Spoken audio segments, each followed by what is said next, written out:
जब से टीईटी के संबंध में उच्चतम न्यायालय का निर्णय आया है, उसके बाद टीचर फेडरेशन ऑफ इंडिया के बैनर तले हम लोगों ने पूरी एक मुहिम चलाई। मेरा पहले दिन से ये कहना है कि ये मुद्दा संसद से निपटेगा। कभी भी हमने कोर्ट में जाना ये एक बाध्यता है, क्योंकि कोर्ट से डिसीजन आया तो जहां तक कोर्ट के स्टेप होते हैं उतना हम पूरा करेंगे, लेकिन हमने सदैव कहा कि ये संसद का इशू है, इसको संसद से ही निपटना है। जब आया हमने सांसदों के माध्यम से, पूरे देश के सांसदों के माध्यम से माननीय प्रधानमंत्री को ज्ञापन भेजा, हर जिला मुख्यालय पर धरना दिया, डीएम के माध्यम से माननीय प्रधानमंत्री को ज्ञापन भेजा। उसके बाद दिल्ली के रामलीला मैदान में, जिसमें लाखों की भीड़ थी, एक बहुत बड़ी rally teacher federation of India ने की, और रैली को हमने पूरी तरह से नॉन पॉलिटिकल रखा। हमने किसी पॉलिटिकल आदमी को उस रैली में नहीं बुलाया। रैली के बाद हमको जो होना है कम्युनिकेशन, चूंकि प्रधानमंत्री जी को ज्ञापन दिया गया तो पहल वहां से होनी चाहिए थी, लेकिन जब नहीं हुई तो हमने इस देश के सरकार के जितने भी टॉप लीडर हैं, हमने वहां तक मिलकर के अपनी बात पहुंचाई है। कई केंद्रीय मंत्रियों से, कई सांसदों से, संसद में, राज्यसभा में, लोकसभा में, हर सदन में ये इशू उठाया गया है। हमारे संगठन ने ज्ञापन दिए हैं, उस पर सांसदों ने लोकसभा में भी उठाया है, राज्यसभा में भी उठाया है। तो ये रैलियां, आंदोलन, हाउस में उठना, इतना होने के बाद सरकार की चीजें संज्ञान में जा चुकी हैं। करना संज्ञान में है, सरकार को है। तो संगठन सरकार नहीं है, संगठन अपनी बात सरकार तक पहुंचाता है। हमने जो भी तरीके थे उन तरीकों से हमने अपनी बात सरकार तक पहुंचाई है, हम पहुंचा रहे हैं। उस समय के जो केंद्रीय शिक्षा मंत्री थे माननीय धर्मेंद्र प्रधान जी, उनसे हम लोगों ने मिलकर के अपनी बात रखी और दमदारी से बात रखी। शिक्षा सचिव जो उस समय थे विनीत जोशी जी, उनसे वार्ता की डेट हम लोगों को मिल गई थी, लेकिन एक घटनाक्रम ऐसा आया कि केंद्रीय शिक्षा मंत्री को भी त्यागपत्र देना पड़ा, और जो उस समय के केंद्रीय शिक्षा सचिव थे वो भी ट्रांसफर कर दिए गए।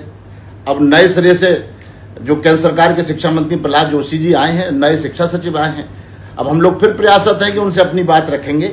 तो संगठन का जो एक तरीका है, उस तरीके में रह करके संगठन अपना काम कर रहा है। ऐसा आरोप लगाने वाले संगठन से दूर हैं। आपकी रैली में रामलीला मैदान में जो संख्या थी, जंतर मंतर पर नीट के मुद्दे पर उसकी आधी भी नहीं थी, लेकिन कांग्रेस जनता पार्टी ने सरकार झुका दी, आप नहीं झुका पाए? नहीं, ये तो तुलना करना गलत है।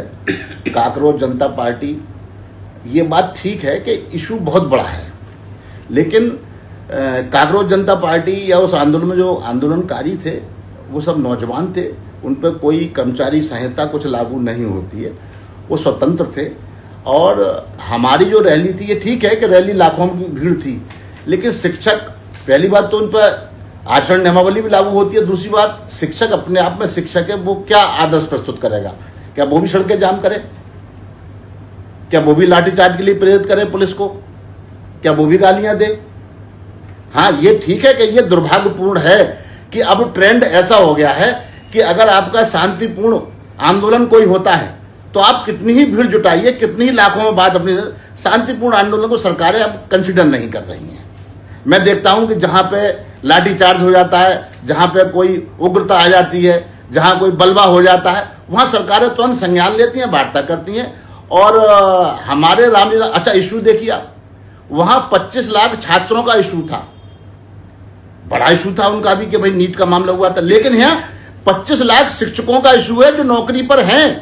25 लाख शिक्षकों को अगर हम 4 से भी मल्टीप्लाई करें तो 1 करोड़ होता है। 1 करोड़ लोगों की रोजी रोटी का प्रश्न है, और वो अपने प्रश्न को लेकर के दिल्ली लाखों की संख्या में गए। ये अलग बात है कि उन्होंने अनुशासन में रहकर के अपनी बात की, लेकिन ये दुर्भाग्य है कि अनुशासन में रह करके भीड़ जुटाने के बाद अपनी बात दमदाई से करने के बाद, लेकिन शांति प्रिय करने के तरीके को सरकारें नहीं स्वीकार कर रही हैं। तो मेरा ये मानना है कि हम मर्यादित रूप से अपनी बात को रखते हैं, और जो नए बच्चे हैं, नौजवान हैं, जैन जी हैं, उनसे शिक्षक तुलना नहीं कर सकता है। ना तो वो उस प्रकार का उस तरीके से संवाद कर सकता है, ना उस तरीके से अपनी बात को प्रेषण कर सकता है। ना उस तरीके से व्यवहार कर सकता है। और हमारे आपके परिवार में जो बच्चे होते हैं, क्या वो बच्चे भी हमारी आपकी तरह ही बात करते हैं? उनका तरीका अलग है, हमारा तरीका अलग है। लेकिन हाँ, ये है कि इससे ये लगता है कि सरकारें शांतिपूर्ण आंदोलन की तरफ को मुड़ करके नहीं देख रही हैं। ये बहुत खतरनाक है। शिक्षकों के कई संगठन हो गए हैं, एक कमजोरी का विषय यह भी तो है। नहीं, लोकतंत्र में अधिकार है संगठन बनाने का, जैसे सबको तमाम राजनीतिक पार्टियां बनाने का अधिकार है। लोकतंत्र में शिक्षकों को भी अधिकार है। शिक्षक अपना संगठन बना सकते हैं, बना करके उसको रजिस्टर करा सकते हैं। रजिस्टर करा करके अपने अनुयायियों के साथ, अपने समर्थकों के साथ, अपनी विचारधारा से मेल खाने के साथ वो शिक्षकों के लिए लड़ाई लड़ सकते हैं। तो इसको हम कैसे रोक सकते हैं? ये तो स्वाभाविक है, संगठन बना रहे हैं लोग, इसको क्या कर सकते हैं? प्राथमिक शिक्षक संगठन में भी तो कई गुट हो गए हैं। गलत बात है। प्राथमिक शिक्षक संघ में कोई गुट नहीं है। आप प्राथमिक शिक्षक संघ के कार्यालय पे ही बैठे हैं ना, इसके अलावा तो कोई प्राथमिक शिक्षक संघ का दूसरा कार्यालय है नहीं। ये महामंत्री बैठे हैं संजय सिंह जी, ये कोषाध्यक्ष बैठे हैं शिवशंकर पांडे जी, ये वरिष्ठ उपाध्यक्ष राजेंद्र त्रिपाठी जी बैठे हैं। तो ये मान्यता प्राप्त संगठन है। इनको, इनकी संगठन को भी मान्यता है, इनकी कार्यसमिति को भी मान्यता है। हमारे यहाँ गुट कैसे हो जाएगा? और जिन गुटों की बात आप करते हो, मैं उस पर कमेंट नहीं करना चाहता, लेकिन क्या गुट है भाई बताइए? मैं तो नाम लेके कह रहा हूं आपसे। ये वो गुट है।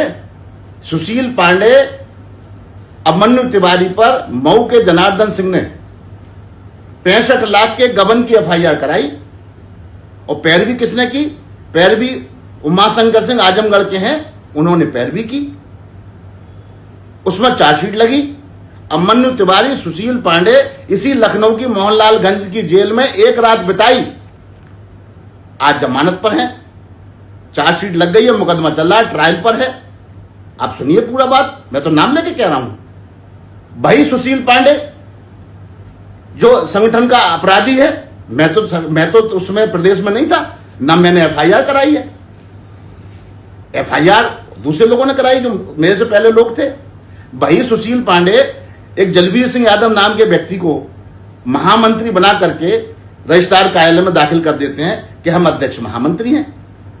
रजिस्ट्रार ने उनका जो आवेदन था वो निरस्त कर दिया। मान्यता हमारी कार्यसमिति को मिली। और उन्हीं के जो तथाकथित महामंत्री थे जलबीर यादव, उन्होंने हाई कोर्ट में खुद एफिडेविट दिया कि मैं भ्रमवश, मैंने ये पत्र जारी किया था, दिनेश चंद्र शर्मा संजय सिंह की कार्यसमिति को मान्यता प्राप्त है। और उन्होंने वो रिट वापस ले लिया, मुकदमा हाई कोर्ट से वापस ले लिया, इन्हीं सुशील पांडे के महामंत्री ने। अब फिर क्या हुआ?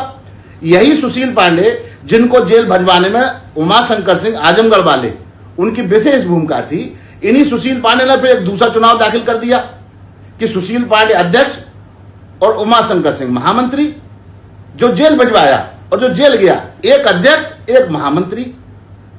फिर रजिस्ट्रार के यहां पर गए, रजिस्ट्रार ने फिर उनका आवेदन निरस्त कर दिया, फिर हमारी कमेटी को मान्यता दी। फिर क्या होता है? यही इनके तथाकथित महामंत्री उमाशंकर सिंह ये सुशील पांडे को संगठन से निकाल देते हैं। और सुशील पांडे अपना एक संगठन अलग बना के अध्यक्ष महामंत्री बताने लगते हैं। उमाशंकर सिंह एक स्टैच्यू को पकड़ के अपना और एक संगठन बना लेते हैं। ये क्या है? ये बेशर्माई की हद है, ये जालसाजी की हद है। अब बताइए हम क्या कर सकते हैं? हमने तो मुकदमा लिखवाया हुआ है, हरजंद कोतवाली मुकदमा है लिखा हुआ। हमने उन पर जो है उन पर चार्जशीट, मतलब उनके खिलाफ एफआईआर कराई है। अब हम सरकार के हितों के लिए लड़ रहे हैं, मतलब शिक्षकों के हितों के लिए लड़ रहे हैं। ये हमसे लड़ने के लिए बने हैं। एक ही व्यक्ति ने 4 लोगों ने संगठन बना करके लेटर पैड का यूज कर रहे हैं। और उसी में से एक फर्जी व्यक्ति को अगर एक एमएलसी ले जाकर मुख्यमंत्री से मिलाता है और उनके कार्यालय से लेटर जारी कराता है, तो दोषी मुख्यमंत्री का दोषी तो वो एमएलसी है। और वही एमएलसी खुद भी जानता है, इसी सामने वाली सीट पे हमारे ही गोरखपुर फैजाबाद के साथियों के साथ में आकर के 4 बार यहां पर समर्थन मांगा था लोकसभा चुनाव में। हमसे गलती हुई जो हमने समर्थन दिया। और आज हमारे फैजाबाद गोरखपुर सीट के जो शिक्षक है वो ठगा हुआ महसूस करते हैं। और समय आएगा फिर बता देंगे हम। हमारे पूरे गोरखपुर फैजाबाद के प्राथमिक शिक्षा संघ के साथियों ने उसी एमएलसी का चुनाव लड़ाया था। आज वो आदमी फर्जी लोगों के साथ में घूम रहा है, पद की गर्मा गिरा रहा है। हम क्या कर सकते हैं इसमें? वो कहते हैं कि उनका हाईकोर्ट में मुकदमा चल रहा है। मुकदमा हाईकोर्ट में किस बात का चल रहा है? हाईकोर्ट में आधे दर्जन मुकदमे हैं। ये तो ट्रेंड है कि जब प्रदेश में प्राथमिक शिक्षा संघ का चुनाव होता है तो एक गुट बना करके एक फर्जी एप्लीकेशन दी जाती है कार्यालय में, और जब मान्यता नहीं मिलती तो कोर्ट चले जाते। लेकिन कोर्ट में जो गया है वो व्यक्ति क्या कहने गया कोर्ट में? उसने कोर्ट में ये कहा कि दिनेश चंद्र शर्मा और संजय सिंह की कार्य समिति को मान्यता दी गई है। ये तो खुद स्वीकार कर रहा है ना कोर्ट में। अब कोर्ट में मुकदमा करने से ना किसी को अधिकार मिल जाएगा। कोर्ट ने कोई ऑर्डर किया हो, कोर्ट ने हमारे फंक्शन को रोका हो, कोर्ट ने उनको अलाउ किया हो काम करने के लिए, ये तो फर्जीवाड़ा है। कोर्ट में तो मुकदमे तमाम लोग किया करते हैं, तो उनका थोड़ी हो जाता है। कोर्ट में मुकदमा करने वो लोग गए हैं जिनको केवल अपनी चंदा वसूली करने के लिए, लोगों को, शिक्षकों को भ्रमित करने के लिए ये जो सब चल रहा है, इसीलिए कोर्ट में किए जाते हैं। दर्जन पर मुकदमे हैं कोर्ट में।